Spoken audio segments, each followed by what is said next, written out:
नमस्कार। नमस्कार, आप सभी का स्वागत है आपके अपने YouTube channel focus on study पर। बच्चों, आज हम बेसिकली बात करने वाले हैं, जैसे हम लोग जो चैप्टर पढ़ा था उष्मा, ठीक है। चैप्टर नंबर 3 है जो साइंस है क्लास 7th का, उष्मा चैप्टर नंबर पढ़ रहे थे, ठीक है। Chapter number 3। तो कल पार्ट 1 हम लोगों ने कंप्लीट कर लिया था इस चैप्टर का। तो आज हम लोग चैप्टर 3 का पार्ट 2 हम लोग करने वाले हैं, ठीक है। तो कल वीडियो ज़्यादा लंबी हो गई थी, इसलिए मैंने पार्ट 1 पार्ट 2 मैंने कंप्लीट वो पार्ट 1 पार्ट 2 में डिवाइड कर दिया। तो ये पार्ट 2 है, ठीक है। मैं आपको फिर से बता दे रहा हूँ, चैप्टर नंबर 3, ठीक है। साइंस का चैप्टर नंबर 3 का पार्ट 2 है बच्चों, ठीक है। इससे पहले मैंने पार्ट 1 पढ़ा दिया है, देखो, ठीक है। तो आप जाके पार्ट 1 देख सकते हैं। तो कल हम लोग ने यहाँ पे ऊष्मा का स्थानांतरण तक पहुँच गए थे, ठीक है। ऊष्मा का स्थानांतरण मैंने आपको पढ़ा भी दिया था। तो चलो वहीं से फिर से स्टार्ट करते हैं, ऊष्मा का स्थानांतरण क्या होता है। बच्चों देखोगे आप क्या, ऊष्मा का स्थानांतरण तो मैंने बच्चों पढ़ाया था, एक बार ब्रीफ में थोड़ा सा बता दे रहा हूँ, छोटा हिंट से, ठीक है। मैंने पार्ट 1 में एकदम कम्प्लीटली डिटेल से डिस्कस किया था कि पार्ट 1 में आप जाके देख सकते हो, ऊष्मा का स्थान मैंने एकदम डिटेल से बताया था, ठीक है। तो थोड़ा सा बता दे रहा हूँ, हिंट्स देता रहा हूँ कि आपको याद हो जाए, रिकैप हो जाए, ठीक है। बच्चों देखो, ऊष्मा का स्थानांतरण क्या होता है कि मैंने कल वाले पार्ट 1 में आपको एग्जाम्पल दिया था कि जैसे ये क्या है, एक मग है, ये गिलास है, एक मग है, इसमें गिलास रखते हैं, इसमें गर्म पानी रखते हैं, अगर गिलास में गर्म दूध रखते हैं और कटोरी में क्या रखते हैं, ठंडा पानी रखते हैं, तो देखते हैं कि ऊष्मा का स्थानांतरण हो जाता है। ऊष्मा का स्थानांतरण मतलब क्या होता है ऊष्मा का स्थानांतरण मतलब क्या, जो गर्मी होती है उसका रूप परिवर्तन हो जाता है बच्चों, ठीक है। देखो कैसे, ये गिलास में क्या है, पानी है, मान लो कि गिलास में रेड पानी है, ऊष्मा का, और यहाँ पे क्या है, और यहाँ पे देखो, ठीक है, ये ग्रीन क्या है, ये ठंडा पानी है, ठीक है। ग्रीन क्या है, ये ठंडा पानी है, और रेड वाला क्या है, गर्म पानी है। तो ऊष्मा का स्थानांतरण कैसे होगा बच्चों, देखो ये ब्लैक वाला क्या हो जाएगा, ये इसमें चले जाएगा। कैसे, जो गर्म पानी है बच्चों, देखोगे गर्म पानी को अगर ठंडे पानी में रखोगे तुम, अगर गिलास में अगर कोई बर्तन ले लो और उसमें गर्म एक बाल्टी ले लो, उसमें गर्म पानी ठंडा पानी रख दो, और गिलास में गर्म पानी रख दो या गर्म दूध रख दो, कुछ भी, तो देखो कुछ देर बाद वो जो ठंडा पानी है वो भी गर्म हो जाएगा ना बच्चों, दोनों ही गर्म हो जाएंगे, ये गिलास वाला भी और ये बाल्टी वाला भी। कैसे, इसका मतलब है कि ऊष्मा का स्थानांतरण होता है, ठीक है। ऊष्मा का स्थानांतरण होता है, लेकिन कल बताया था आपको, ऊष्मा का स्थानांतरण होता है वो उच्च दाब से निम्न दाब की ओर जाता है, ठीक है बच्चों। कि ऊष्मा का स्थानांतरण कैसे होता है, उच्च दाब से निम्न ताप की ओर, ठीक है। तो जो गर्म पानी है उसका जो ताप रहेगा वो उच्च रहेगा, और जो ठंडा पानी है उसका ताप क्या हो जाएगा, वो नीचे रहेगा, मतलब कम रहेगा। तो ऊष्मा का जो स्थानांतरण होता है, ऊष्मा अधिक से कम में जाता है बच्चों, ठीक है। मतलब गर्मी से अधिक ठंडी में जा रही है, देखो, तो ऊष्मा का स्थानांतरण हो गया। मतलब आपसे कोई पूछेगा कि ऊष्मा का स्थानांतरण कैसे होता है, तो कह देना बच्चों कि जो अधिक ताप से निम्न दाब की तरफ जाती है, ठीक है। जहाँ पे अधिक ऊर्जा रहेगी वह निम्न में चली जाएगी, ठीक है बच्चों, ट्रांसफर हो जाएगा उसका। गर्म पानी में अगर दूध रखते हैं, गर्म गिलास, तो देखते हैं कुछ देर बाद वो पानी भी गर्म हो जाता है, मतलब वो जो ठंडा पानी रखता है वो भी गर्म हो जाता है। इसका मतलब क्या हुआ, ऊष्मा का स्थानांतरण हो गया, ठीक है, ऊष्मा का परिवर्तन हो गया बच्चों, ठीक है। यहाँ पे देखो, ये जैसे दूध गर्म गिलास को पानी में रखा जाए तो तब क्या होगा बच्चों, तो यही वाला एग्जांपल मैंने आपको बताया था कि ऊष्मा का स्थानांतरण कैसे होता है, ठीक है। देखो चलो, देखो बच्चों क्या लिखा है यहाँ पे, ये पॉइंट याद रखना कि इस प्रकार आप देख सकते हैं कि दोनों स्थितियों में ऊष्मा गर्म वस्तु से ठंडी वस्तु की ओर प्रभावित होती है, ठीक है। अभी आपको बताया था कि जो ऊष्मा होती है उच्च ताप से निम्न ताप की ओर जाती है, उच्च ताप हो गया गर्म वस्तु, और जो ठंडी वस्तु उसका निम्न ताप हो गया। तो देखो यहाँ पे लिखा है, ऊष्मा जो गर्म होती है वो गर्म वस्तु होती है, ठीक है। उसका क्या रहता है, उस देखो ये वाली लाइन पढ़ो, ये वाली, इस प्रकार आप समझ सकते हैं कि दोनों स्थितियों में ऊष्मा गर्म वस्तु से ठंडी वस्तु की ओर प्रभावित होती है, ठीक है। तो ऊष्मा जो होती है गर्म वस्तु से हमेशा ठंडी की ओर प्रभावित होती है। वास्तव में ऊष्मा सदैव गर्म वस्तु से ठंडी की ओर प्रभावित होती है। कोई अपेक्षाकृत वस्तु ठंडी है गर्मी हम उस वस्तु के ताप की तुलना में जान सकते हैं। इसका मतलब क्या है कि जो ऊष्मा होती है उच्च ताप से, देखो उच्च ताप से निम्न ताप वाली वस्तु में जाती है बच्चों, ठीक है। जो ऊष्मा गर्म होती है वो ऊष्मा उच्च ताप भी कह सकते हैं, और जो ठंडी होती है उसमें निम्न ताप कह सकते हैं, ठीक है। उष्ण ऊष्मा जब गर्म होती है तो उसे क्या कहते हैं, उच्च ऊष्मा उच्च है, उच्च ताप, ठीक है। यहाँ पे देखो उच्च ताप लिखा है, देखो यहाँ पे उच्च ताप को कह सकते हैं उस गर्म वस्तु, और ठंडी वस्तु कह सकते हैं निम्न ताप।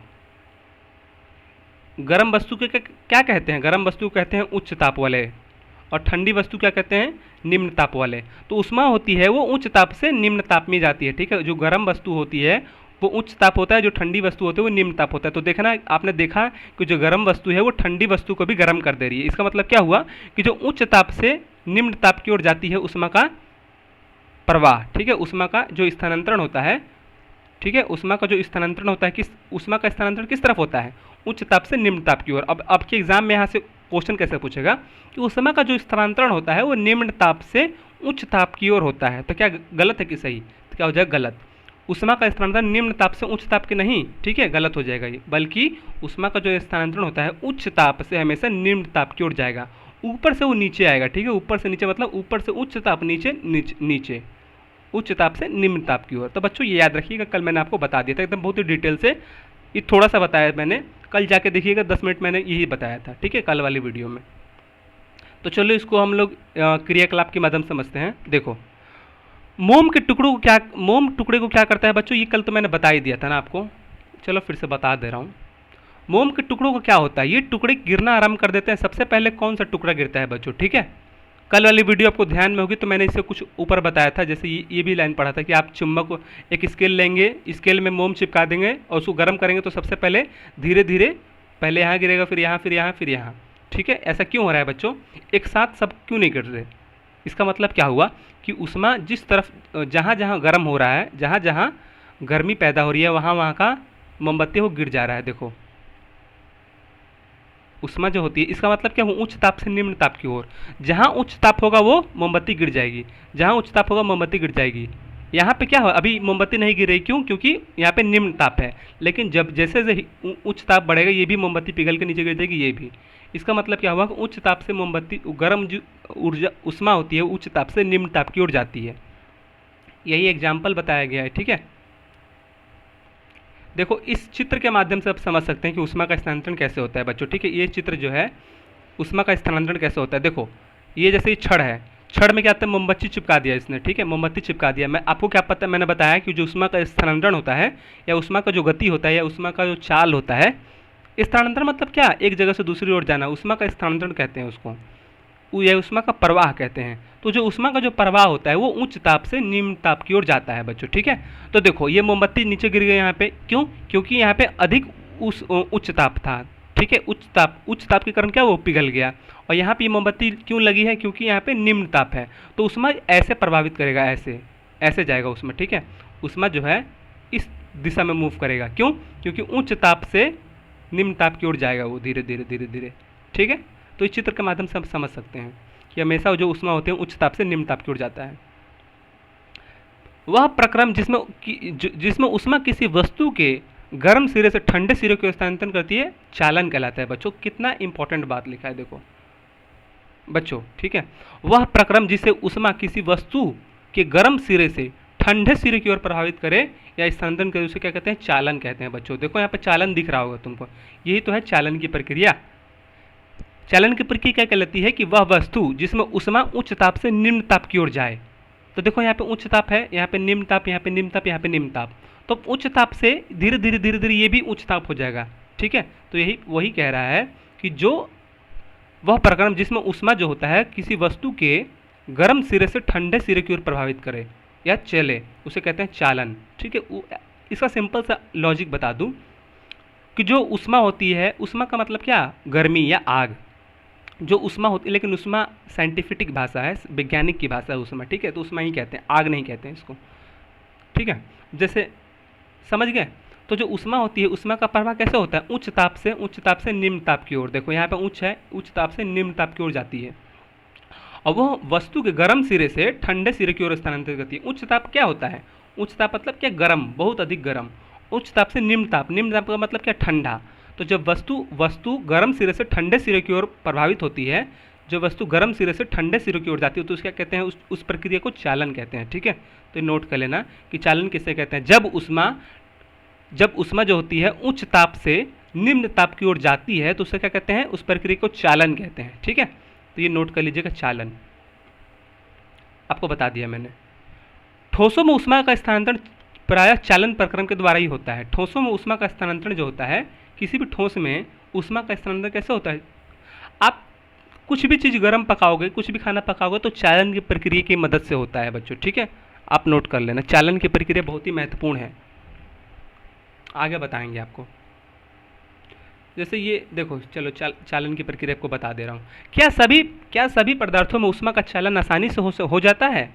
आपने देखा होगा खाना पकाने में बर्तन, प्रेशर कुकर, सस्पेन आदि में प्लास्टिक अथवा लकड़ी की हत्थी लगी होती है। क्या आप किसी तप्त बर्तन को हत्थी से पकड़कर बिना जलाए उठा सकते हैं? क्या कह रहा है, क्या आप किसी तप्त बर्तन को हत्थी से पकड़कर बिना जलाए उठा सकते हैं? हाँ बच्चों, उठा सकते हैं। क्रियाकलाप सीख, किसी छोटे बर्तन, शीशे में गिलास अथवा बीकर में गर्म पानी लेते हैं, कुछ वस्तु जैसे स्टील की चम्मच। तो बच्चों ये कर लेना, ठीक है बच्चों।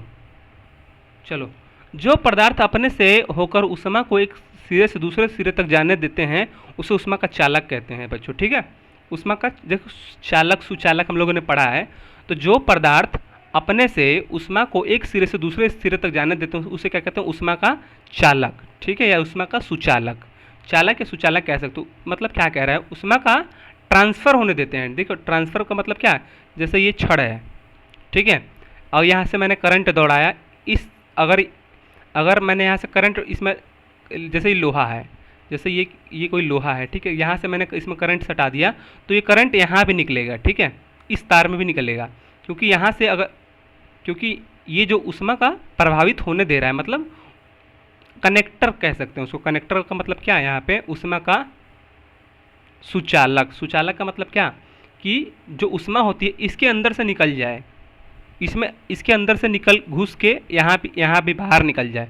लेकिन वह वस्तु जो मान लो कि यहाँ पे करंट लगाया और यहाँ पे नहीं निकला तो क्या है, ऊष्मा का कुचालक है। तो बच्चों ये बहुत इंपॉर्टेंट है। कैसे, जैसे सूखी लकड़ी जो होती है, आपने देखा वो जो सूखी लकड़ी होती है, जैसे बिजली वगैरह के तार को सूखी लकड़ी या रबड़ का ग्लव्स जो आता है उसे पहन के आप उसको पकड़ते हैं, उसमें करंट भी रहता है तो नहीं मारता आपको।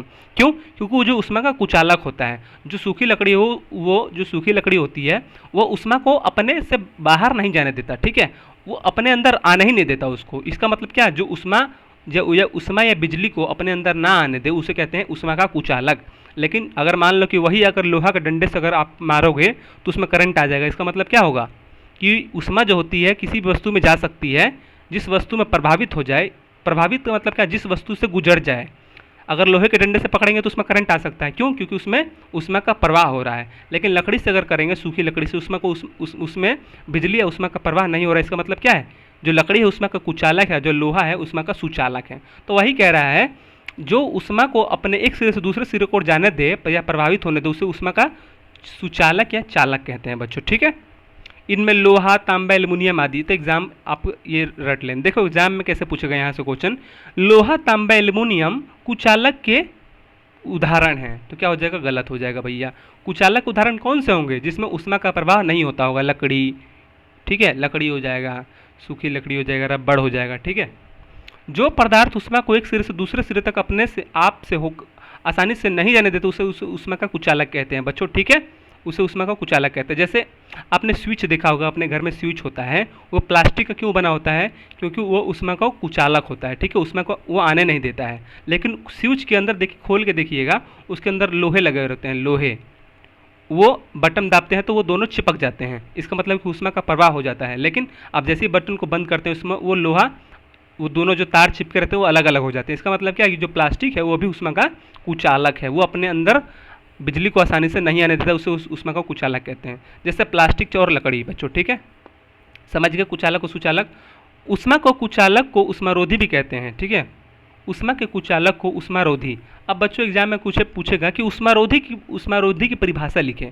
अब तो सर आप तो कन्फ्यूज होंगे कि सर ऊष्मारोधी क्या होता है। तो ऊष्मारोधी का मतलब क्या, कुचालक ही इसको नाम कहते हैं। ऊष्मारोधी कहो या कुचालक, ऊष्मारोधी का मतलब क्या, जो ऊष्मा का विरोध करता हो, ऊष्मा का विरोध करता है ना, वो आने नहीं देता है, ठीक है। तो ऊष्मा के कुचालक को ऊष्मारोधी कहते हैं, ठीक है, तो ये नोट कर लेना। जल तथा वायु ऊष्मा के कुचालक हैं। जल और तो वायु ऊष्मा के कुचालक हैं। इन पदार्थों से ऊष्मा का स्थानांतरण किस प्रकार होता है, आइए पता करें। देखो यहाँ पे बच्चों आप ये ट्राई मत करना, ठीक है। जल और वायु के ऊष्मा के कुचालक हैं। देखो ये गलत बात लिखा है बच्चों, ठीक है। ये ऊष्मा का कुचालक अगर होता तो बिजली का क्या बोलता, अगर आप हाथ गीला होता स्विच ऑन करते तो आपको करंट नहीं मारना चाहिए ना, लेकिन क्यों मारता है।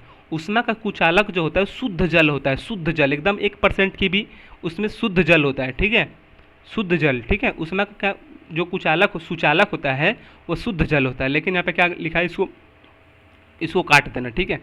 जल तथा वायु ऊष्मा के कुचालक होते हैं, तो ये बच्चों काट देना, ठीक है। जो जल होता है उससे भी तो करंट मारता है ना, शुद्ध जल होता है बच्चों, ठीक है, सुचालक। तो जल और वायु उसमें कुचालक की ये प्रयोग मत करना है कि नहीं कुचालक है और जल गीली हाथ से आप स्विच पकड़ेंगे तो आप उसी में सटे सटे रह जाएंगे, किताब पढ़ते ही रह जाएंगे, ठीक है। तो कभी ट्राई मत करना। इन पदार्थों में ऊष्मा का स्थानांतरण किस प्रकार होता है, देखो यहाँ पे लिखा नहीं है, इन पदार्थों में ऊष्मा का स्थानांतरण होता है, ठीक है। तो ये यहाँ पे प्रिंट गलत हो गया है, ठीक है, तो मत करना इसे ट्राई।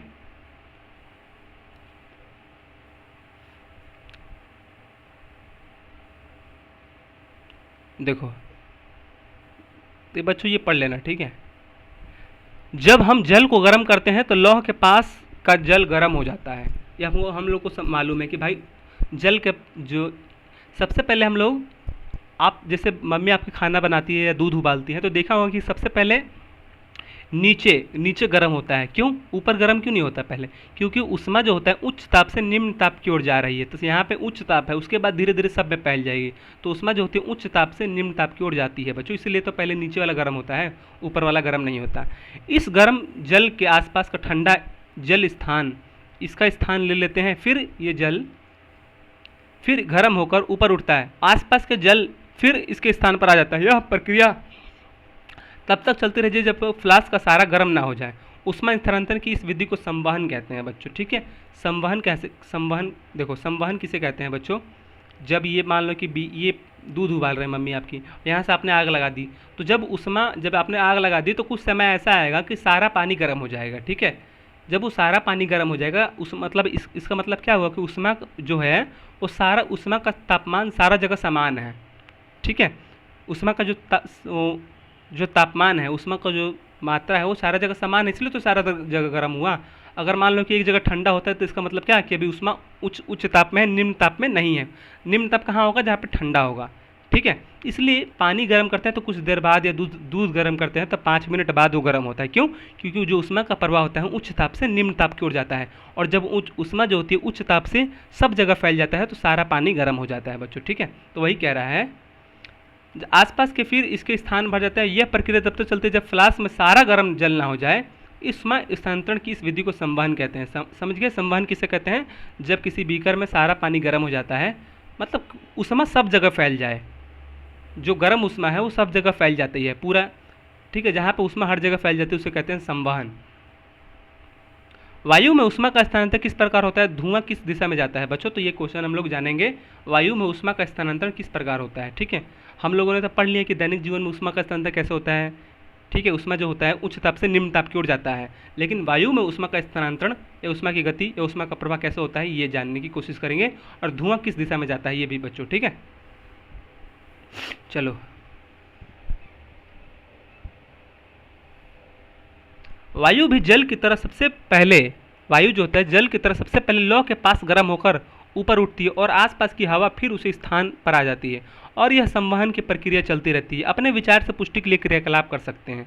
संवहन की प्रक्रिया में आपको बताया था कि जो वायु है, देखो संवहन की प्रक्रिया में क्या बताया था अभी मैंने, कि जो ऊष्मा है वो हर जगह फैल जाए। तो वही कह रहा है कि जो वायु भी जल की तरह सबसे पहले लौ के पास गर्म होकर ऊपर उठती है और आसपास की हवा फिर उस स्थान पर आ जाती है, और यह संवहन की प्रक्रिया चलती रहती है, ठीक है। देखो ये जो ऊष्मा है, ये ऊष्मा चारों तरफ से घेर ले रही है ना, इस कागज को देखो यहाँ भी यहाँ भी यहाँ भी, तो जो गर्म ऊष्मा है वो चारों तरफ से घेर लेती है, तो उसे कहते हैं संवहन की प्रक्रिया, ठीक है। सिंपल सा बताया था हमको, ये क्रियाकलाप कर लेना बच्चों, ठीक है। क्रियाकलाप आपको जरूर पढ़ना है, जो हम आपको बता रहा हूँ उसको क्रियाकलाप जरूर करना है, ठीक है। देखो ठंडी के दिनों में आप लोग हाथ तापते हैं, हाथ को मतलब तापना कहते हैं, जैसे लकड़ी जला के हाथ तापते हैं उसका, तो इसका मतलब क्या कि आपका हाथ ठंडा से गर्म कैसे होता है, इसका मतलब है कि ऊष्मा का क्या हो जाएगा, संवहन हो जाएगा। संवहन का मतलब क्या है, जो प्रकाश से आपके हाथ में सभी जगह फैल जाएगा, ऊष्मा का जो गर्मी है उस आपके हाथ में सभी जगह फैल जा रहा है, इसलिए आपका हाथ गर्म हो जाए। वहीं आपका शरीर या सर वगैरह गर्म क्यों नहीं होता? क्योंकि जो प्रकाश है या ऊष्मा है आपके सर को नहीं पहुंच पाई है। और लेकिन जहाँ जहाँ ऊष्मा फैल जाती है वहाँ वहाँ गर्मी लगने लगती है आपको, ठंडी के दिन में भी ना। इसे देखो यहाँ पे हाथ ताप रहा है ये बंदा, इसका मतलब क्या, ऊष्मा का क्या हो जाएगा, संवहन। तो वायु में ऊष्मा का संवहन द्वारा स्थानांतरण होता है। तो वायु में ऊष्मा का स्थानांतरण कैसे होता है? संवहन के द्वारा बच्चों, ठीक है। मैंने ऊपर पढ़ाया था स्थानांतरण कैसे होता है, ऊष्मा का स्थानांतरण जो होता है उच्च ताप से निम्न ताप की ओर जाता है। वहीं अगर कोई पूछे कि वायु में ऊष्मा का स्थानांतरण कैसे होता है या ऊष्मा का प्रवाह कैसे होता है, तो बच्चों संवहन द्वारा। संवहन एक छोटी सी चीज़ है बच्चों, आप समझ लो इतना सा कि जब गर्म ऊष्मा या निम्न उच्च ऊष्मा चारों तरफ फैल जाए, किसी क्षेत्र में या किसी जगह पर चारों तरफ फैल जाए, तो उसे कहते हैं संवहन की प्रक्रिया, ठीक है। संवहन की प्रक्रिया से भी क्या होते हैं, संवहन की प्रक्रिया से क्या होता है, जल चक्र का निर्माण होता है। आपको क्या बताया था, जब समुद्र में पानी गर्म होता है तो ऊपर जाती है, जब वो ऊपर ऊष्मा जाती है तो चारों तरफ फैल नहीं जाती है, उसे भी तो कहते हैं संवहन। तो सिंपल सा अर्थ समझ लो कि संवहन वो है जब गर्म ऊष्मा चारों दिशा में फैल जाए, उसे कहते हैं संवहन। जब जल चक्र पढ़ाया था आपको बताया था कि जब ऊष्मा होती है वो जल क्षेत्र से या समुद्र से जब वो सूर्य का प्रकाश अधिक पड़ता है तो वो ऊष्मा बन के ऊपर उठने लगती हैं और वो ऊष्मा चारों तरफ दिशा में फैल जाती है, उसे कहते हैं संवहन की प्रक्रिया, ठीक है। तो संवहन मतलब समझ गए। तो वही कह रहा है कि वायु में ऊष्मा का स्थानांतरण कैसे होता है, संवहन प्रक्रिया से। ये नोट कर ले, मैं कभी बताऊंगा नहीं बच्चों, ठीक है। तो बच्चों एक मोमबत्ती जलाइए, अपने हाथ के लौह के ऊपर तथा दूसरे हाथ को लौह के बगल में रखिए। क्या आपको लगता है कि दोनों हाथ आसानी से गर्म का अनुभव करते हैं? यदि नहीं तो कौन सा हाथ अधिक गर्म का अनुभव करेगा? ऐसा क्यों? मैं आपको बता दिया क्यों। क्योंकि जो ज़्यादा नज़दीक होगा ऊष्मा का जो संवहन होगा उसमें ज़्यादा होगा, और जहाँ जो ज़्यादा दूर होगा उसमें ऊष्मा का संवहन नहीं हो पाएगा। इसलिए जो नज़दीक होगा वो हाथ गर्म हो जाएगा, जो ऊपर रहेगा वो हाथ गर्म नहीं होगा। तो ये बच्चों कॉन्सेप्ट समझ गए बच्चों? यहाँ पे ये मैंने अच्छे से बता दिया कौन सा हाथ गर्म होगा, ठीक है। तो चलो ऊपर पढ़ते हैं जल्दी से। सावधानी, मोमबत्ती से हाथ की दूरी बनाए रखें जिससे हाथ जले नहीं, ठीक है। तो मोमबत्ती से आप क्या करना, हाथ को दूरी बनाए रखना, ठीक है। आपका जो किताब है वो आपको चेतावनी दे रहा है बच्चों, ठीक है। ये है अभिषेक बाबू, ठीक है। अभिषेक बाबू, आप सोचते हो कि अभिषेक बाबू कौन है यार? अभिषेक बाबू मेरा भाई है, ठीक है। और तुम सभी तो अभिषेक बाबू हो, तुम सभी मेरे भाई हो। तो चलो चुपचाप पढ़ो बच्चों, ठीक है। ध्यान दीजिए। तो समझ गए? जिसने देखो जो जल चक्र है, कोई बच्चे पूछेंगे सर जल चक्र क्या होता है? जल चक्र पढ़ने के लिए ज्योग्राफी मैंने पूरा प्लेलिस्ट बना दिया है, जाके प्लेलिस्ट में जाके देखो। जल चक्र एकदम चैप्टर 1 से लेकर चैप्टर 13 तक एकदम डिटेल से पढ़ा है। हर क्लास 1 से 1.5 घंटे की होगी हर चैप्टर, ठीक है। तो उसको जाके देखो बच्चों यार, इतना डिटेल से कोई नहीं पढ़ाएगा, मेरे पे टाइम मिलता है तब पढ़ाता हूँ मैं। ध्यान दीजिए, ऊपर की ओर वायु संवहन द्वारा गर्म होती है। मैंने आपको बताया था जो ऊपर की वायु होती है। अब बच्चों इतना समझ लो,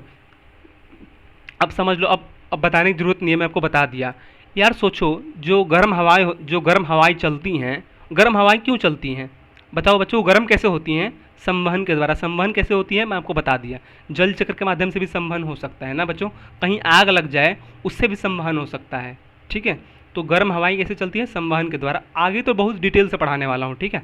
जब नए नए चैप्टर आएंगे, जैसे इस चैप्टर आएंगे पढ़ाने चाहूँगा, जल्दी जल्दी पढ़ो।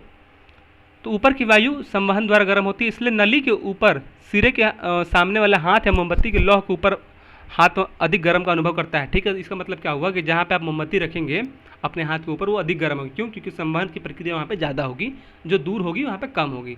जबकि लौह के बगल में हवा गर्म ऊपर उठने स्थान लेती है, वहीं संवहन द्वारा गर्म नहीं होती है। इसलिए नली के नीचे सिरे से सामने वाले मोमबत्ती के लौह के बगल में हाथ को अधिक गर्मी का अनुभव नहीं होता होगा, ठीक है। समझा दिया आपको। चलो जल्दी चलो आगे बढ़ते हैं। थल, समुद्र और समुद्री समीर, ठीक है। तो चलो ये पढ़ लेते हैं, एक अच्छा कॉन्सेप्ट है। थल समीर और समुद्री समीर किसे कहते हैं, ठीक है बच्चों। यहाँ पर देखो कितना सुंदर चित्र है। चलो, तटीय क्षेत्रों, समुद्र के किनारे के लोग प्रतिदिन एक मनोरंजक परिघटना का अनुभव करते हैं। दिन के समय स्थल धरती जल की अपेक्षा शीघ्र गर्म हो जाती है और तल के ऊपर की वायु गर्म होकर ऊपर उठने लगती है। इसका स्थान लेने के लिए समुद्र की ओर से ठंडी हवा स्थल की ओर बहती हैं। अतः शाम को समुद्र की ओर जोर से हवाएं चलती हैं। चक्र को पूरा करने के लिए स्थल की ओर से गर्म हवा ऊपर से समुद्र से बह जाती है। समुद्र की ओर से आने वाली हवा को समुद्री समीर कहते हैं। तो सिंपल सा एक मतलब समझ लो कि समुद्री समीर किसे कहते हैं, तो समुद्र से आने वाली हवा को क्या कहते हैं, समुद्री समीर। ठीक है, एग्जाम में पता है कैसे क्वेश्चन पूछेगा कि पूर्व दिशा से आने वाली जो हवा होती है उसे कहते हैं समुद्री समीर, तो क्या हो जाएगा, गलत हो जाएगा बच्चों। ठीक है, कुछ भी पूछ सकता है, मैं घुमा के, मैं ज़रूरी नहीं कि यही क्वेश्चन है, कुछ भी घुमा से पूछ सकता है। ठीक है, पूछ देगा कि चट्टानों से जो हवा निकलती है उसे कहते हैं समुद्री समीर। तो समुद्री, जहाँ पे समुद्री लिखा है समझ जाना कि समुद्र से हवा आ रही है। ठीक है, तो समुद्री समीर कैसे कहते हैं, समुद्र की ओर से आने वाली हवा को। समुद्री समीर की ठंडी वायु का लाभ उठाने के लिए तटीय क्षेत्रों के भवनों में खिड़कियाँ समुद्र की ओर बनाई जाती है। ठीक है, आपने फिल्म में देखा होगा, फिल्म वगैरह में, कि जो खिड़की होती है घरों की वो समुद्र की ओर बनाई जाती है, समुद्र की दिशा की ओर। क्यों? क्योंकि जब समुद्र से ठंडी चलने वाली हवाएं उनके घर में घुसती है। ठीक है, देखो यहाँ पे घर देख लो, यहाँ पे देखो खिड़की जो है, यहाँ से समुद्र की पानी हवा आएगी और इसके घर में घुस जाएगी। ठीक है, तो वही कह रहा है कि रात्रि में, ठीक है, क्या कह रहा है, समुद्री जमीन में ठंडी वायु का लाभ उठाने के लिए तटीय क्षेत्र भवनों की खिड़की समुद्र की ओर बनाए जाते हैं बच्चों। रात्रि में यह प्रक्रम ठीक विपरीत हो जाता है। समुद्र का जल स्थल की अपेक्षा धीमी गति से ठंडा होता है, इसलिए सुबह तक स्थल की ठंडी से वायु समुद्र की ओर बहती है, इसे थल समीर कहते हैं। क्या कह रहा है बच्चों, समुद्र का जल स्थल की अपेक्षा धीमी गति से ठंडा होता है। ठीक है, जो समुद्र का जल होता है, स्थल मतलब क्या, जमीन की अपेक्षा धीमी गति से ठंडा होता है, इसलिए सुबह तक स्थल की ओर से ठंडी वायु समुद्र की ओर बहती है, इसे थल समीर कहते हैं। तो क्या कह रहा है बच्चों, जो समुद्र का जल होता है वो स्थल की अपेक्षा धीमी गति से ठंडा होता है। जो समुद्र का जल होता है वो क्या होता है, अत्यधिक गर्म रहता है। ठीक है, और स्थल की अपेक्षा वो क्या रहता है, स्थल की अपेक्षा अधिक धीमी गति से होता है। जो गर्म, जो क्या बोलते हैं, जो स्थल पे समीर रहता है, वो जो हवा रहती है या जो स्थल रहता है वो अत्यधिक गर्म रहता है, वो अत्यधिक ठंडी रहती है, किसकी तुलना में, समुद्र की तुलना में। तो वही कह रहा है, सुबह तक स्थल की ओर से ठंडी वायु समुद्र की ओर बहती है। क्या कह रहा है, सुबह तक स्थल की ओर से।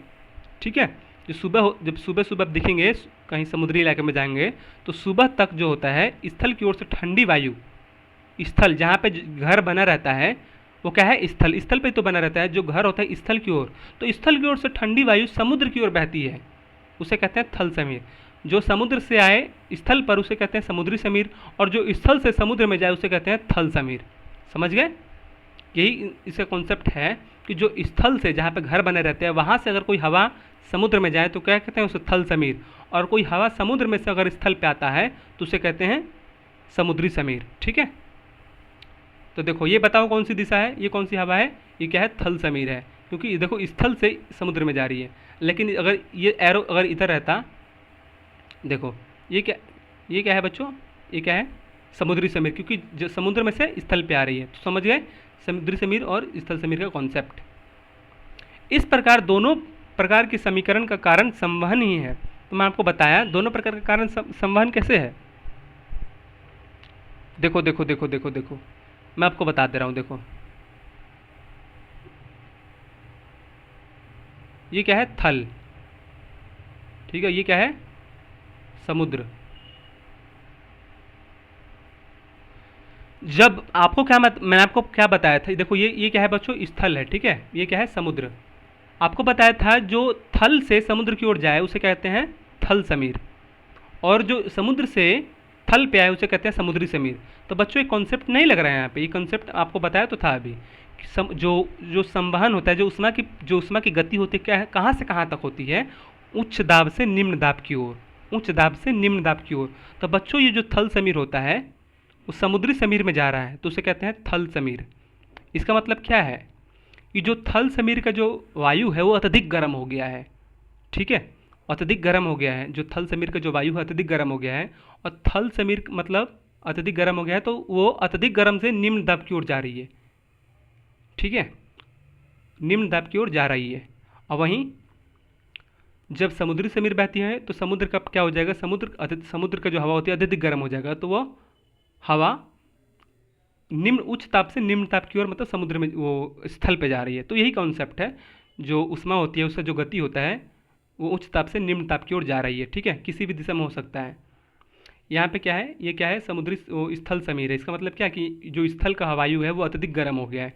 तो अत्यधिक गर्म का मतलब क्या है कि जो वायु का दिशा किस तरफ होगा, उष्मा का दिशा उच्च ताप से निम्न दाब की ओर। तो यहाँ पे उच्च ताप है और समुद्र में क्या है, निम्न दाब, तो इसकी गति इस तरफ होगी। जो यहाँ पे देखो गति इसकी इस तरफ दिया गया है। और वहीं वहीं इस तरफ गति स्थल मंडल में। इसका मतलब क्या हुआ कि जो समुद्री समीर है वो अत्यधिक गर्म हो गई है। तो समुद्री समीर का जो रास्ता होगा उच्च स्थल से निम्न स्थल की ओर, ठीक है। तो बच्चों लाइट ही कट गई है यार, कोई बात नहीं, पढ़ा रहा हूँ मैं, ठीक है। तो कॉन्सेप्ट समझ गए आप। हम जाड़े के दिनों में धूप में बैठना पसंद करते हैं, क्यों? बच्चों ये कॉन्सेप्ट ऊपर वाला समझ में आया, स्थल समीर और जो स्थल समीर और थल समीर का, इसका कॉन्सेप्ट बता दिया क्यों बहता है, क्योंकि उच्च ताप से निम्न ताप की ओर ऊष्मा का प्रवाह होता है बच्चों, ठीक है। सूर्य से हम तक ऊष्मा किस प्रकार पहुंचता है? यह चालन अथवा संवहन द्वारा नहीं होता, क्योंकि इन दोनों प्रक्रमों से ऊष्मा प्राप्त करने के लिए माध्यम की आवश्यकता होती है। क्या सूर्य और पृथ्वी के बीच कोई माध्यम है? अधिकांश भाग निर्वात है, वायु ऊष्मारोधी है, अतः सूर्य से पृथ्वी तक ऊष्मा आने का एक अन्य प्रक्रम विकिरण है। विकिरण विकिरण द्वारा ऊष्मा स्थानांतरण के लिए किसी माध्यम की आवश्यकता नहीं होती है। माध्यम हो या ना हो, विकिरण द्वारा ऊष्मा प्राप्त होती है। उदाहरण के लिए अंगीठी, हीटर, चूल्हे के पास यदि बैठते हैं तो गर्मी का अनुभव करते हैं। ये ऊष्मा हमें विकिरण द्वारा मिलती है, ठीक है बच्चों। चूल्हे से लौ से हटाने के बाद कोई बर्तन ठंडा होता है तो क्रम में परिवेश के विकिरण द्वारा ऊष्मा स्थानांतरित कर देता है। लाइट ही कट गई है बच्चों, क्या करें अब, कोई दिक्कत ना हो इसलिए जल्दी जल्दी पढ़ा दे रहा हूँ।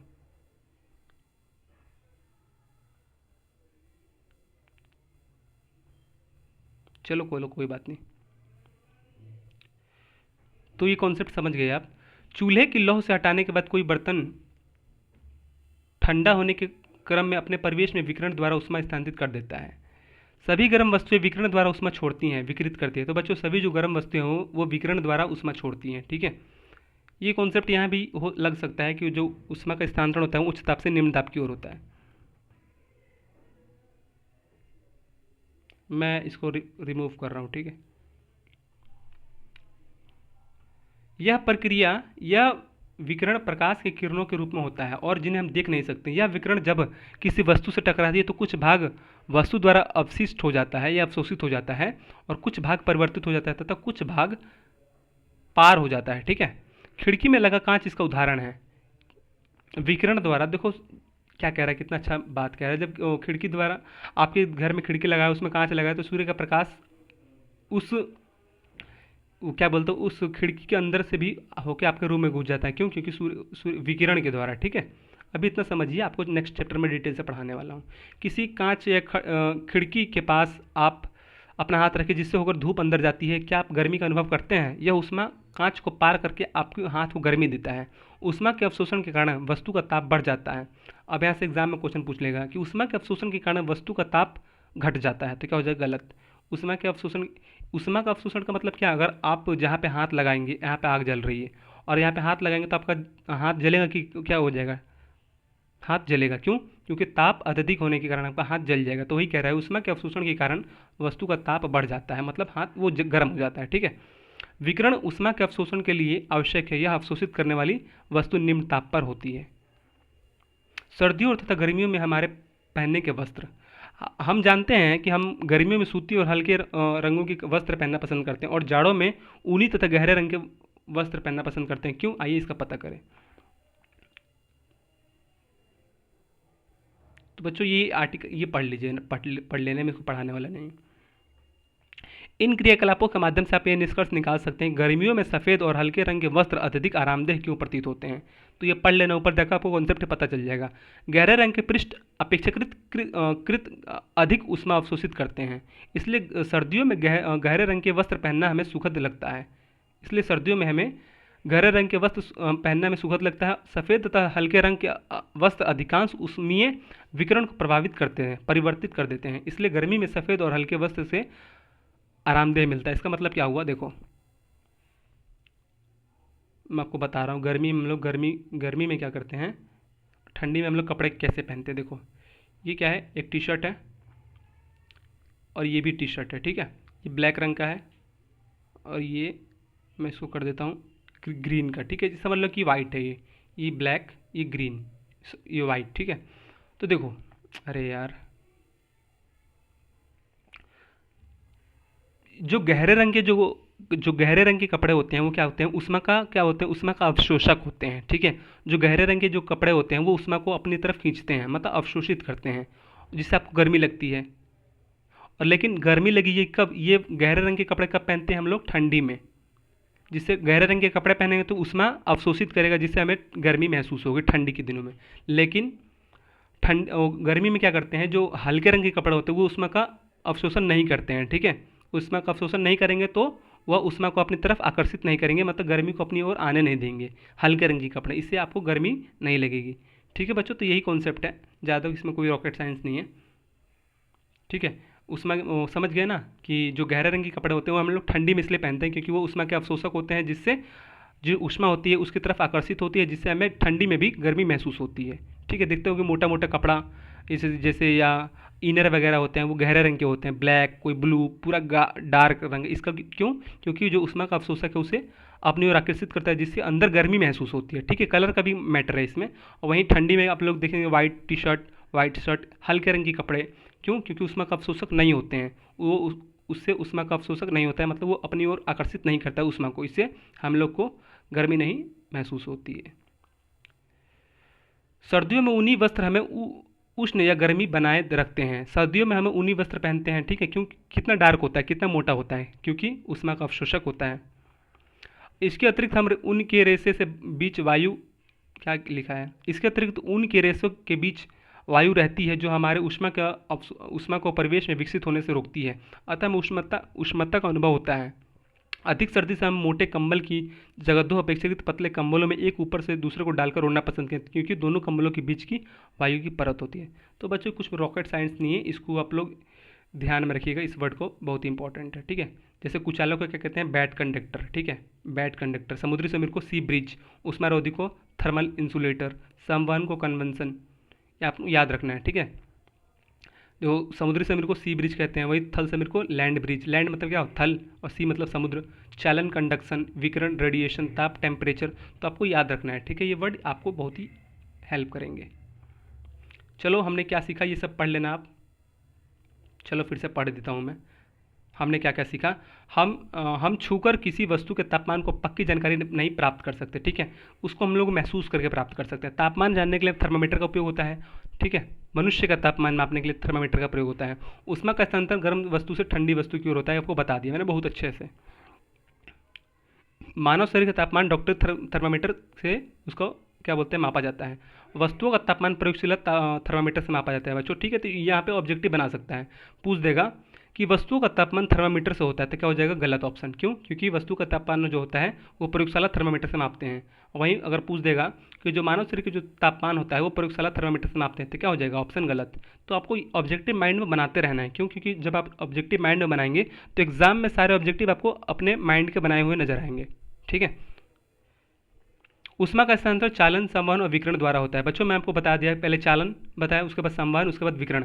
विकिरण का मतलब क्या होता है कि जो प्रकाश होता है एक माध्यम से दूसरे माध्यम में चला जाता है। जैसे जैसे कांच है, अगर कोई प्रकाश आता है तो कांच से आपके घर में पहुंच जाता है, इसका मतलब क्या है, जो विकिरण के माध्यम से आपके रूम में पहुंच गया। वहीं चालन आपको बता दिया, संवहन बता दिया, जो जब चारों तरफ उष्मा का प्रवाह हो जाए तो उसे कहते हैं संवहन, ठीक है। और चालन किसे कहते हैं, जब उच्च ताप से निम्न ताप की ओर उसमें का मतलब गति हो, उसे कहते हैं चालन। तो एकदम डीपली बताया था, आप जब वीडियो को बार बार देखेंगे तो आपको पूरा कॉन्सेप्ट क्लियर हो जाएगा, ठीक है। तो ये आपको क्वेश्चन बनाने हैं, अभ्यास। उष्मा चालक और उष्मा रोधी में अंतर बताएं। तो उष्मा चालक बता दिया और उष्मा रोधी में आपको अंतर बताना है बच्चों, ठीक है।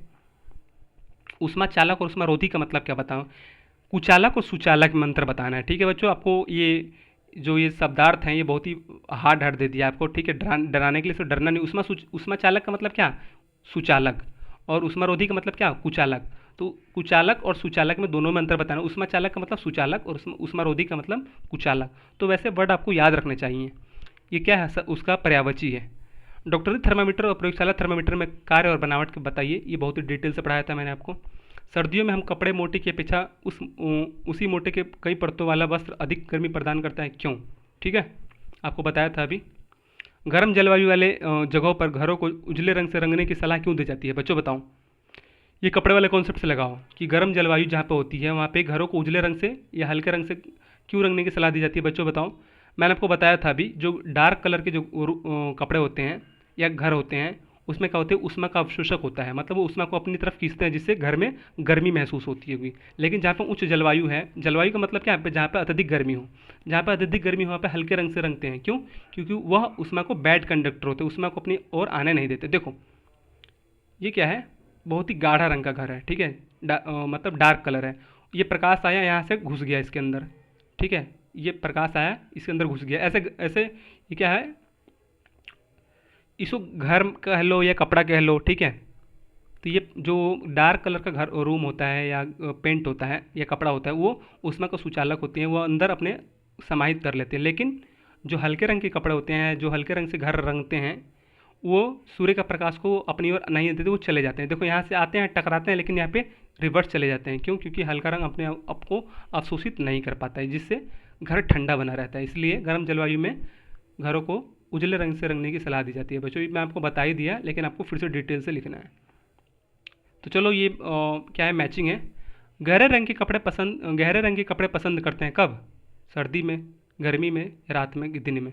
तो गहरे रंग के जो कपड़े पसंद करते हैं हम लोग सर्दी में, क्योंकि वो ऊष्मा का सुचालक होता है और ऊष्मा का सुचालक होता है तो हमें गर्मी महसूस होती है।